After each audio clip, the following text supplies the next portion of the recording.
Hey!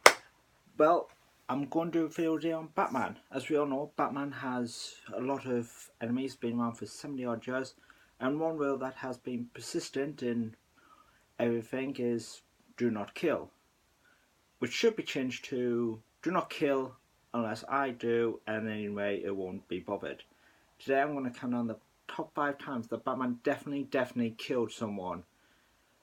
So before we start, click the subscribe button if you already haven't. Click the bell icon to get notifications on when I'm available. Click the like video and comment on what else you'd like to see. With that out of the way, let's get started.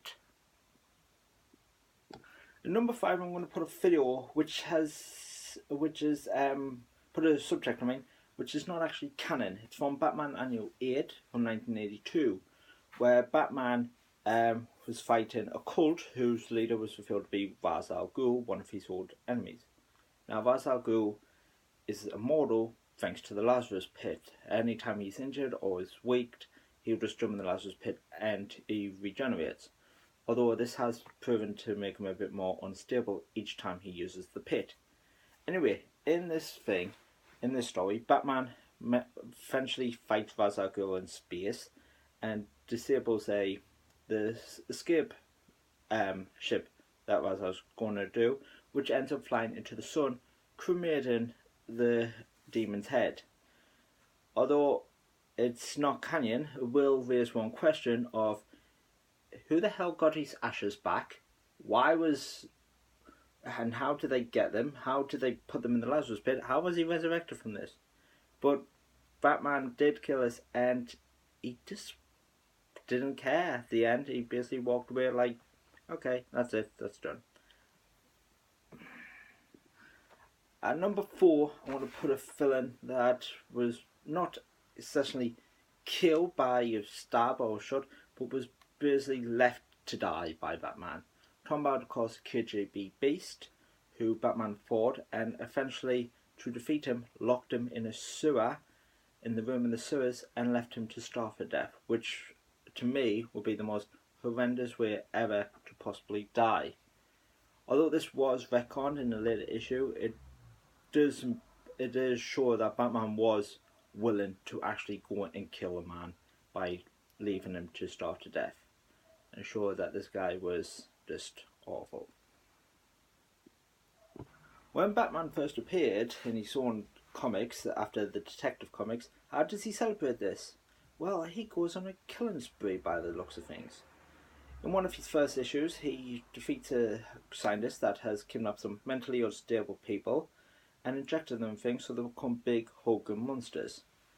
He manages to grab one of these victims, ties him up with rope from his bat plane, and flies around while the person's hanging below, snapping his neck. In fact, Batman snapped a lot of necks in his earlier days. And remember, these were mentally unstable people, and Batman just snapped their necks like there was like nothing. And obviously he's toned down, he doesn't do this now, but this was like Batman's first appearance from 1940, so it was a dark time for Batman. This one's from the New 52, where Batman is fighting a group of criminals and throws a Molotov cocktail, setting them all in blaze, and just lets them burn to death as they scream.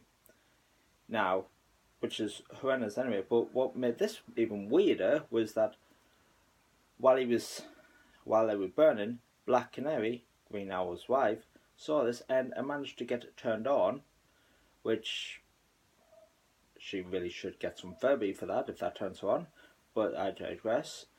Anyway, and she makes out with Batman in front of the burning corpses of these gangsters that himself has just killed, and he gets along with it like it's nothing wrong. But this was a very weird thing for Batman, but that's what he was doing. Number 1 is a bit of a it's debatable, this one. It's from Alan Moore's The Killing Joke story, which ends with the Joker laughing and then Batman laughing, and there's a light shining, and the last panel shows the light going off with no more laughter. Now, this has been implied that Batman has eventually snapped and has snapped the Joker's neck after doing all the awful thing he does in his comics by shooting Barbara Gordon, paralysing her, kidnapping Commissioner Gordon, torturing Barbara Gordon by taking some, let's say, some disturbing pictures of her, and also all the stuff he's put through Batman for the many years. Although this has never been confirmed, looks like that Batman has eventually snapped and killed the Joker after so long. Well guys, that's my top 5 lists of Batman has definitely killed someone. If you like this video, please click the subscribe button, like the video, and comment on what else you'd like to see. Thank you for joining me, and I'll see you next time on another video. Take care, and bye.